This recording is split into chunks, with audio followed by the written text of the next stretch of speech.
Bij het nummer Rusland horen de volgende bewegingen.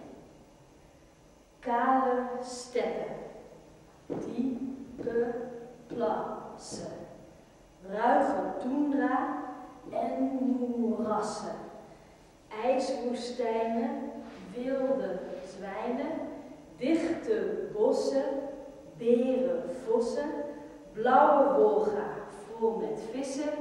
Rusland wil je toch